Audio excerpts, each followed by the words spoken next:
The midwife had been gone for less than an hour. The blood was still being washed out of the sheets downstairs. My son was 7 hours old, asleep against my chest, and my whole body felt like it had been turned inside out and put back together wrong. And my husband was standing in the doorway of our bedroom holding the lamp, and I could see in his face that he was waiting for something. Not waiting to hold the baby. Waiting for me. I was 19 years old. I had given birth that morning on the same bed I was lying in, and nobody, not my mother, not the midwife, not one single woman in my entire life, had ever told me what was expected of a wife the night after she becomes a mother. Before I go any further, I'm Martha, and this is Hannah, the Amish girl. I grew up old order Amish, and now I share the stories we were never allowed to speak out loud. If you value hearing the truth about plain life from someone who actually lived inside it, subscribe and like this video, and tell me in the comments, did you think a woman got to rest after giving birth? I want to know what you imagined, because the truth is something else entirely. Let me take you back to the beginning, because to understand that night, you have to understand what a woman's body is for in the world I came from. In my community, a wife's body was never fully her own. It belonged to God first, to her husband second, and to herself last if there was anything left over. This wasn't spoken cruelly. It was simply the water we swam in. The bishop preached Gelassenheit, yielding, submission, the surrender of your own will. A good woman yielded. She yielded to the Ordnung, our unwritten code that governed everything. She yielded to her husband. And above all, she yielded her body to the work it was made for, which was bearing children and keeping a home. I was married at 18. By the time I was 19, I was already carrying. That was normal. That was expected. A year without a pregnancy, and the older women would start looking at you sideways at the quilting bee, wondering quietly whether something was wrong with you, or worse, whether you were doing something to prevent it.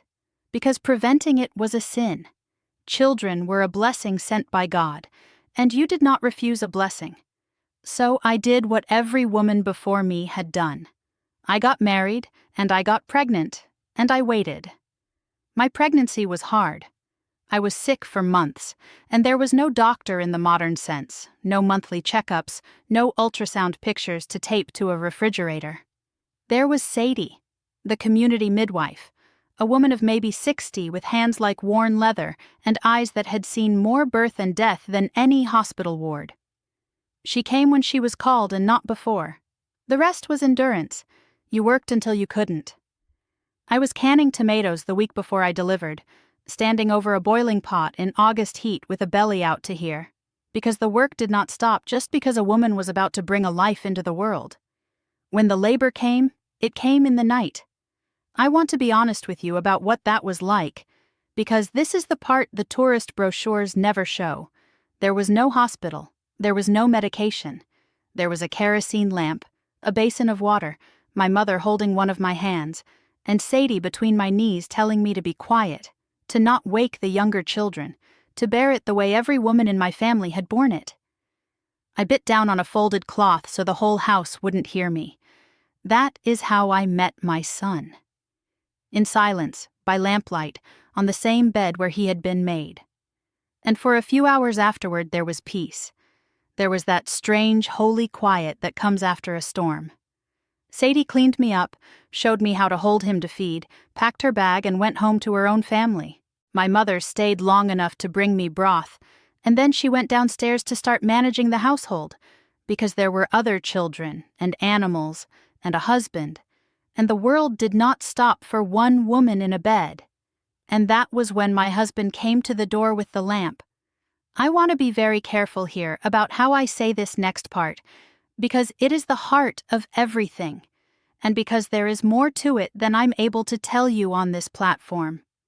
There is a part of this story I cannot tell you here. Not on this platform, not under these rules. The algorithm has limits, and I have learned exactly where they are. So I wrote the rest down instead. Slowly, without the softening, without the cuts. Everything the camera is not permitted to show. The book is called The Ordnung They Never Wrote Down. 208 pages of what plain life looks like from the inside of it. The link is in the first comment of this video. That is where the part I could not say out loud lives. What I can tell you here is this. My husband, Amos, was not a cruel man. I need you to understand that before I go any further, because it would be easy to hear this story and turn him into a villain, and he was not one. He was 22 years old. He had been raised in the exact same silence I had. He had been taught the exact same things about what a wife was for and what a husband was owed. He was not acting out of malice that night. He was acting out of everything he had ever been told was simply the way of things. In my community there was an understanding, never written down, never said plainly, that passed between the men. That a wife's duty to her husband did not pause for very long.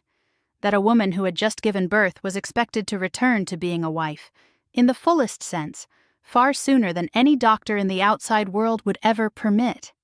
There was no concept of recovery time. There was no 6 weeks. There was barely 6 days. The body was expected to heal on God's schedule and to resume its purpose.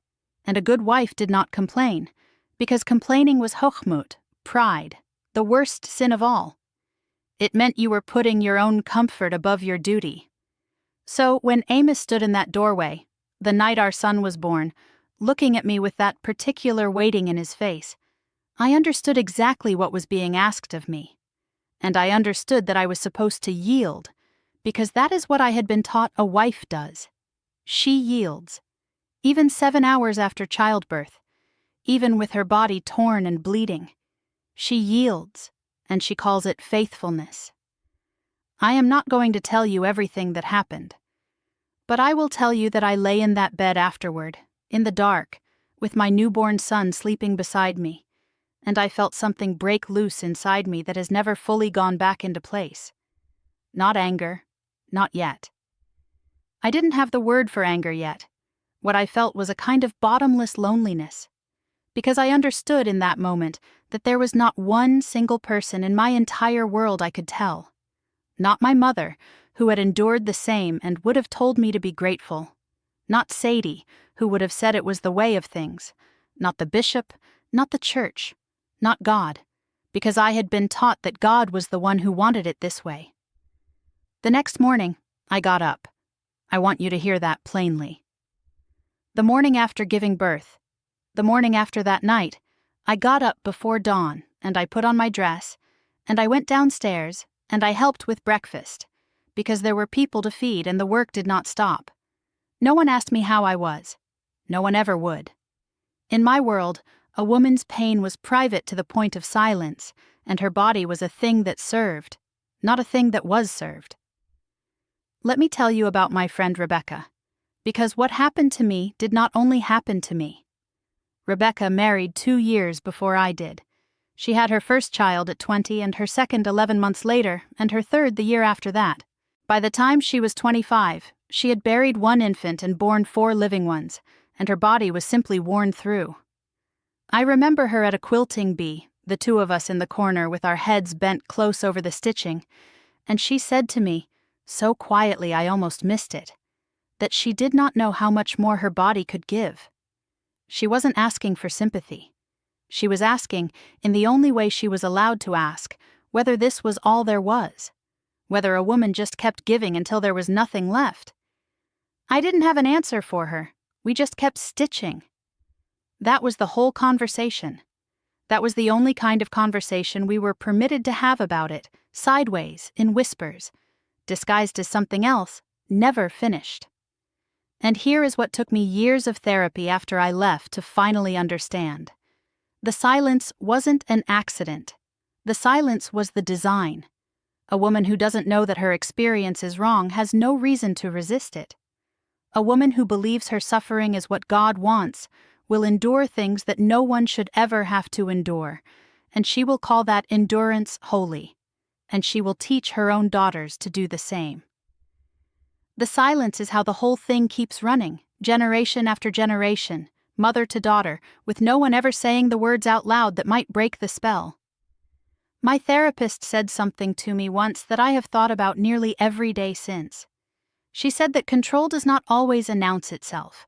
Sometimes control looks like a locked door, but more often, in a world like the one I came from, control looks like a woman who was never given the words to know that what was happening to her was anything other than ordinary. I want to tell you about the day I started to wake up. It was small. It was not a dramatic thing.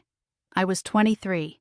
We had gone, the whole family, into town for supplies, and I was sitting in the buggy waiting while Amish went into the feed store, and there was an Englishwoman, an outsider, on the sidewalk with a baby in one of those carriers strapped to her chest. And another woman stopped her, a stranger, and asked how she was feeling, and how the recovery was going, and whether she was getting any rest, and whether her husband was helping at night. I sat in that buggy and I listened to two strangers on a sidewalk speak openly, in daylight, about a woman's body and a woman's recovery and a woman's right to rest. And I felt something I can only describe as vertigo. Because in 19 years of my life, in the entire world that had raised me, no one had ever once spoken to me like my comfort was a thing that mattered. And here were two strangers, treating it like the most natural question in the world. That was the crack. That was where the light first came in. It took me 3 more years to actually leave, and I will not pretend those years were simple. But it started there, in a buggy, listening to a question I had never been asked. When I left, the cost was immediate, and it was total. Shunning. The Meidung.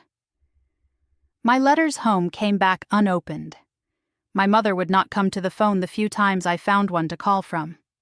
My father's door closed to me, the same door I had walked out of every morning of my childhood. I lost my entire world in a single decision. I want to be honest about that, because anyone who tells you leaving is free is lying to you. Leaving cost me everything I had ever known. It only gave me one thing in return. It gave me myself. In therapy, I learned words I had never heard spoken out loud before. Autonomy, consent, recovery, boundaries.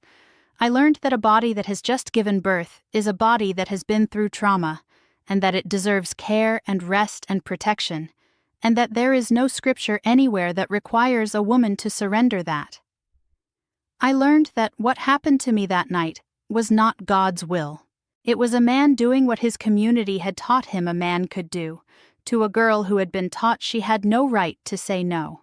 And here is the part where I will surprise you, the same way the truth surprised me.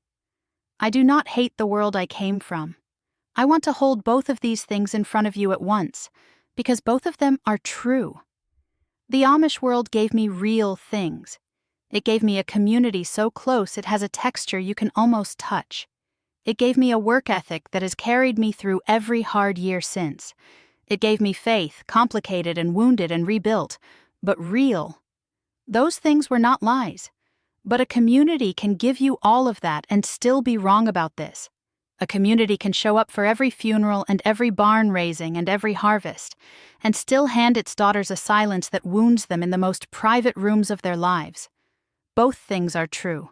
The warmth was real, and so was the harm.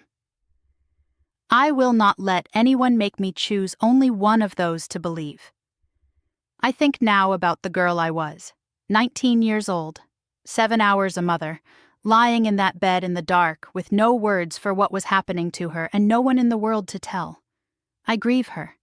I would give a great deal to go back and sit on the edge of that bed and tell her what no one told me. That her body was not a thing that only served, that her pain was not a sin, that rest was not pride, that she was always allowed to say, not tonight, not yet, not like this. No one said those words to her, so I am saying them now, to her and to you, if you need to hear them too. If you grew up in a place where your body was treated as a duty instead of your own, I see you. If you were taught that your comfort was pride and your endurance was holiness, I see you. If you ever lay in the dark, the morning of the hardest thing your body had ever done, and understood that no one was going to ask how you were, I see you. And I am telling you what I wish someone had told me. You were never wrong for wanting to be cared for. That want was not weakness. It was the most human thing in you, and they should never have taught you to be ashamed of it. If you want to read the version of this story that YouTube will not allow, the full pages are in the Ordnung they never wrote down. First comment of this video. And that is everything. Choose your freedoms wisely. They might just save your life. 3.